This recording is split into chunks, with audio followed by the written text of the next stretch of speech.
I think that success in business is a very difficult thing to achieve. And it's more difficult today probably than any other time, despite the vast number of opportunities. And as it relates to finding your calling in terms of what the opportunity or the entrepreneurial adventure is going to be, it has to be linked to something that you are so passionate and crazed about that you're willing to knock down walls and climb mountains and do the things that are going to put yourself in a position of sacrificing so many other things for its success. And you can only do that when there's a compelling underlying feeling that you have that this is something I'm going to fight to the death for. And without that, I think it's going to be a commodity-based experience not only for the customer but for you. And I think you can't really succeed at the levels that you want to unless you find that thing that you're so passionate, excited, and in love with. And I think because you've got to, along the way, you're going to have to convince so many other people to believe in you and the idea and the opportunity, and the struggle and the obstacles that are going to come can only be overcome by this passion that you have, in which you're going to be able to get people to follow you over those hurdles. I know it sounds a little bit sophomoric, but it's so true.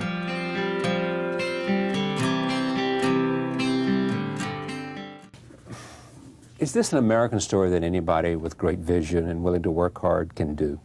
I think it is. And that's really what, I've been asked so many times, why'd you write the book and why now? Because I see so many people who are downridden, or a lack of hope. And my story, I'm living the American dream. I came from the other side of the tracks, Yeah. And I made it. And I didn't have a Harvard education to do it. It can be done. Believe in yourself. Believe in your dreams. Do not let people tell you it can't be done. It can. If you do what? Well, first off, if you are passionately committed to this purpose, if you're willing to sacrifice everything to try and make it work, if you are diligent in making sure you surround yourself with great people, if you give back to your people, make sure that you're not succeeding at the expense of them. I think that the Starbucks success is not a success that's narrow, but it's an outline, I think, for lots of companies and hopefully a lot of people who can be inspired by my story. You're what, 40? 41? 44. 44. I feel 50 after that question about the competition now.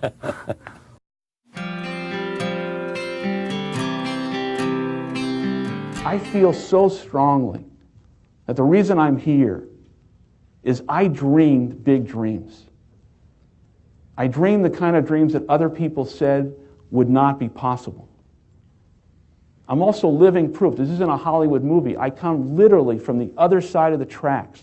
If you saw where I grew up and we took a picture of it, the neighborhood, the setting, you'd say it's impossible that someone could come from there and get here. But it is possible. And not to sound too trite, it's possible because we still live in a country where the entrepreneurial spirit is so alive and so well. And anyone in this country, if you dream big and surround yourself with great people and leave your ego at the door and share success with others and have a little luck along the way, you can do anything. But there will be people along the way, and I remember this, who will say to you, you're dreaming too big. It's not possible. Those things just can't happen. Don't allow anyone, friend, family, acquaintance, teachers, whoever it is, don't allow anyone to tell you that what you are dreaming for yourself and your family is not possible. It is possible. Don't be one of those people 20 years from now are going to be walking around in a 9-to-5 job, miserable and angry and bitter because you let your dreams get away from you because you did not believe strongly enough in yourself and what was possible. Don't allow that to happen. This is an unbelievable time. And I can't encourage you enough to continue to think that things are possible and that your dreams can come true.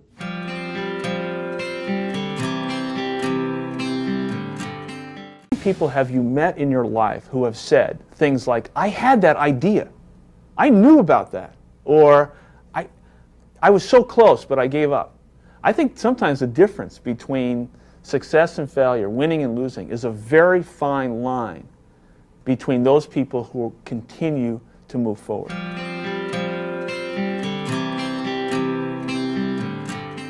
What's in your mission statement? Our mission statement is designed to make sure that the long-term growth of the company is not diluted by the growth, but in fact, that the growth enhances the spirit and the esprit de corps of the company, so that the quality of the coffee, the fact that diversity has to happen in the workplace, the fact that we have to treat our people with respect and dignity, the fact that we have to exceed the expectations of our customers, and most importantly, we have to do all this and make money as well. And so the shareholder wins, our employees win, and at all of this happens, our customers feel like they're going to a place that they really values their patronage.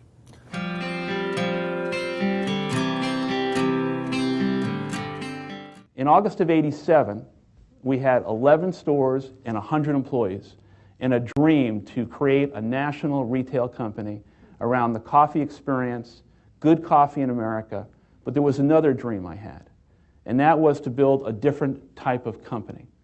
A company that potentially could achieve the delicate balance between profitability and the fiscal responsibility of building shareholder value, but the balance of also having a heart, benevolence, and integrating a social conscience in everything the company would do. And hopefully one day, remember this was '87, the company would be known as much for its values, its culture, its guiding principles, as it would the quality of its coffee. Fast forward from '87 to '89 and 1990, the company was beginning to get some traction. We had about 50 stores. We still were not making money. And I think we all realized at the time that we were not in the coffee business serving people, but we were in the people business serving coffee. That if we wanted to exceed the expectations of the customer, we had to first exceed the expectations of our people. We made a very important strategic decision early on that franchising could not maintain the culture and values of the company, that all it would be an access to cheap capital. And so we continued on track of opening and building a company-owned system.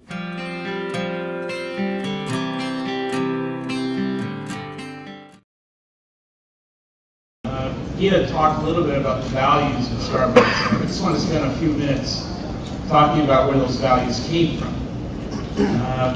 I grew up in Brooklyn, New York. My parents were uneducated, what would be called in America blue-collar workers, and we lived in federally subsidized housing, known as government housing with projects. My father never made more than $20,000 a year, and when I was 7 years old, a life-changing event took place. I came into my apartment, and my father was laid up on the couch with a cast from his waist to his ankle. The job he had when I was 7 years old was an awful job. He was a truck driver delivering and picking up cloth diapers before the invention of Pampers. And on this one winter month in 1960, he fell on a sheet of ice and broke his hip and ankle. In 1960 in America, if you were a blue-collar or an uneducated worker, more often than not, you were dismissed with no health insurance, no workman's compensation. And that's what happened to my family. And I witnessed at the age of 7 the fracturing of the American dream.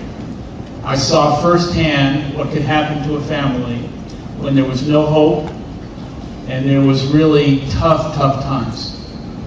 I didn't know at the age of 7 that that event would shape my life, and I never dreamed at the age of 7 that one day I'd be building and running a company with 230,000 employees in 62 countries.